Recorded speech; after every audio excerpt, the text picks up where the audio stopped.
Assalamualaikum warahmatullahi wabarakatuh. Alhamdulillahilladzi an'amana alaina bini'matil imani wal islam. Wa bihima an-najatu minan nar.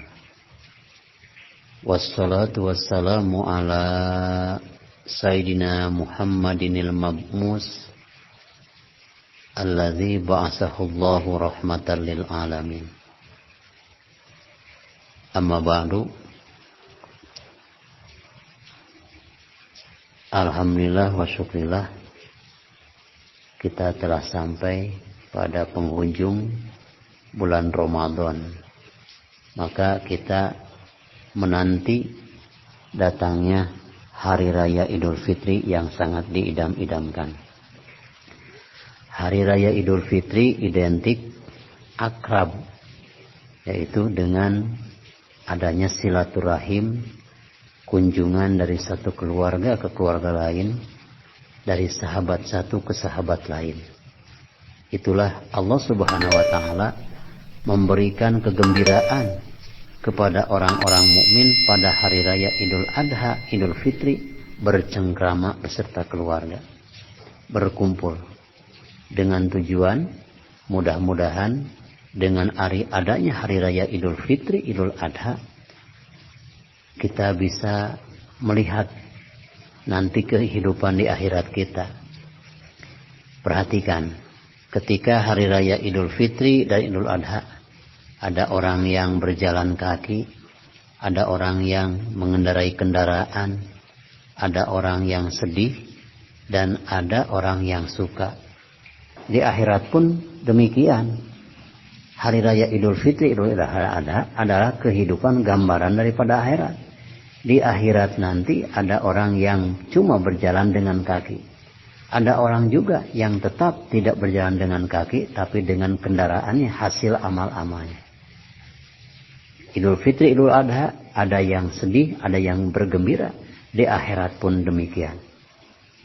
Maka Idul Fitri, Idul Adha identik dengan silaturahim. Maka apabila kita sudah tidak mau lagi menjalin persaudaraan antara saudara sendiri, maka itu namanya kita memutuskan tali silaturahim. Ingat bahwa inna rahmatallahi la tanzilu ala qaumin fihim qati'ur rahimin. Allah Subhanahu wa Ta'ala tidak akan menurunkan rahmat kepada suatu kaum apabila pada kaum tersebut terdapat salah satunya adalah orang yang memutuskan tali persaudaraan. Na'udzubillah summa na'udzubillahi min dzalik. Masalah silaturahim ini bermacam-macam. Apabila kita ada di tengah-tengah saudara kita, bersilaturahim bil hadiah wa biziarah, dengan cara memberikan sesuatu yang mereka butuhkan. Ya, kita misalkan punya saudara, kita datang dari kota, alangkah enaknya silaturahim tersebut dikunjungi langsung dan kita memberikan sesuatu hadiah. Jadi hadiah kita pun itu termasuk silaturahim, karena memberikan kegembiraan kepada mereka. Idkhalus surur fi qalbil mu'mini afdalu min ibadati sitina sanatan.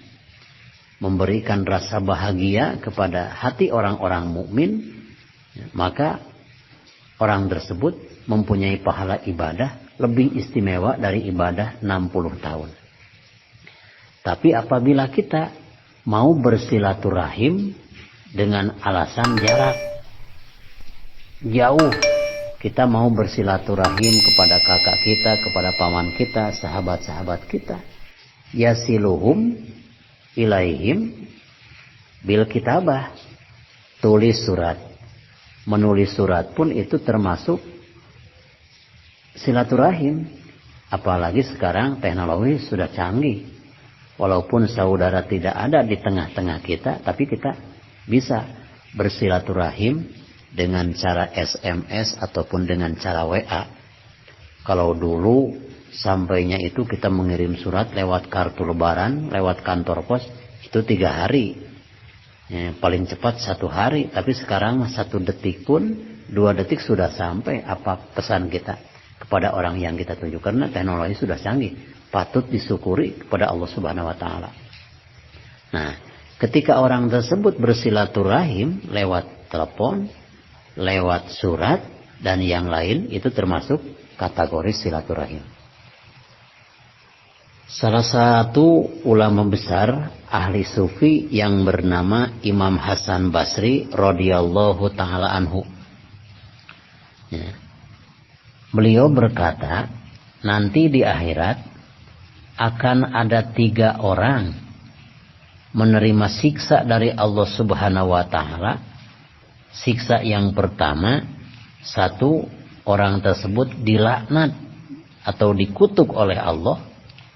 Kedua, orang tersebut akan ditulikan telinganya oleh Allah. Dan ketiga, akan dibutakan matanya oleh Allah Subhanahu wa Ta'ala.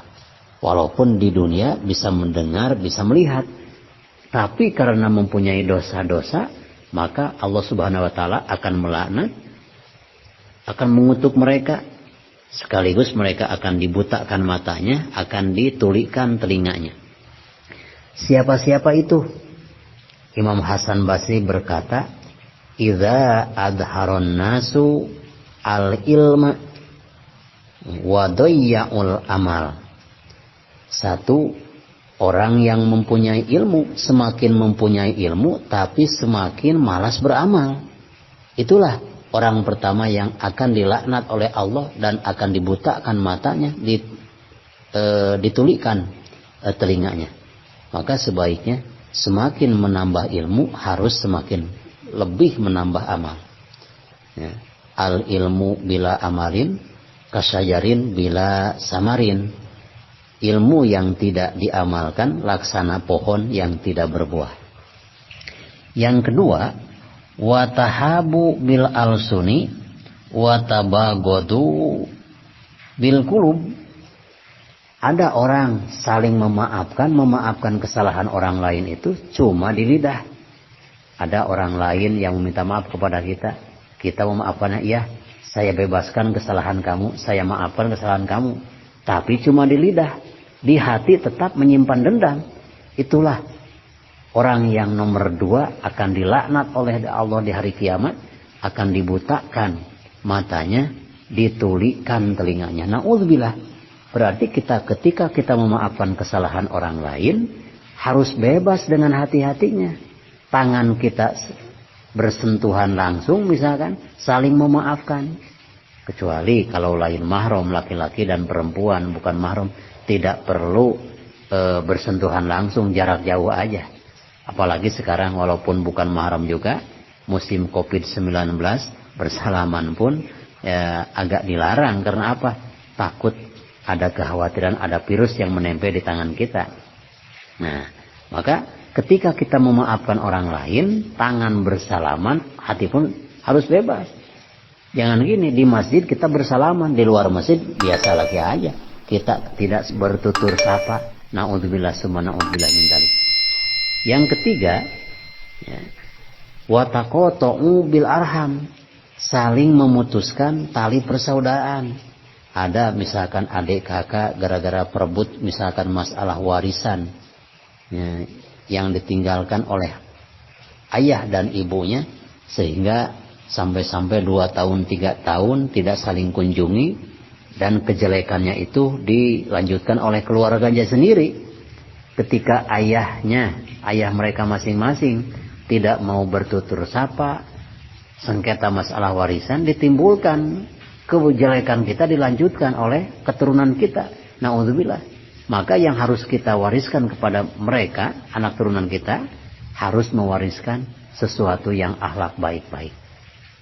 Jadi kalau kita memutuskan tali silaturahim, yakin kita akan mendapatkan siksa dari Allah Subhanahu wa Ta'ala. 1, laknat Allah, berarti dimurkai oleh Allah. 2, yaitu akan dimutakan mata kita, juga akan ditulikan telinga kita. Na'udzubillah summa na'udzubillah min dzalik. ketika berkumpul di alam mahsyar kita dibutakan oleh Allah, masya Allah. Imam Ali radhiyallahu taala anhu ditanya, apakah pahala sholat taraweh pada malam ke-30 yang terakhir? Imam Ali menjawab, qala Allahu ta'ala, kul min samaril jannah wagtasil min ma'is salsal. Wahai orang yang melaksanakan sholat taraweh pada malam ke-30 nanti di surga, ya, maka makanlah oleh kalian buah-buahan yang ada di surga dan mandilah di dalam surga dengan air salsal. Ya, air salsal itu air yang sangat menyejukkan, mengenakan badan. Wasrob min ma'il kausar, dan minumlah dari minuman air telaga Kausar.